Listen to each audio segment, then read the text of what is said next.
Hello everyone, म चाहिँ बिरु vlog from ग्रिसबाट। आज चाहिँ मेरो 8 घन्टा ड्युटी सकाएर म हिँडेर रुममा जाँदैछु। बस कुद्दा भेटिनँ, तर यस्तो पनि छ होइन, यो चाहिँ हामीले पैसा आधी घन्टाको समथिङ 4 युरो पे गरेर चाहिँ लानु मिल्छ। तर कसरी गर्ने, मेरो मोबाइल ब्याङ्किङ बिग्रिए पनि छ अनि एटिएमबाट नचल्ने, खोइ कसरी रहेछ त्यो चाहिँ मलाई अनुभव भएन। तर यो चाहिँ रातभरि दिनभरि यहीँ बस्छ होइन, मतलब जब मान्छेले यहाँबाट जहाँ पनि चलाएर रह्यो त्यहीँ छोड्दा फरक पर्दैन।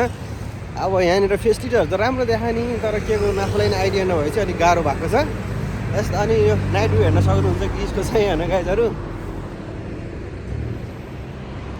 राम्रै छ ग्रिस, नराम्रो त होइन, तर के गर्नु जिउन जानुपर्ने रहेछ। र यतिखेर चाहिँ यहाँको करिब ट्याक्कै अब 2 बज्नु लाग्यो।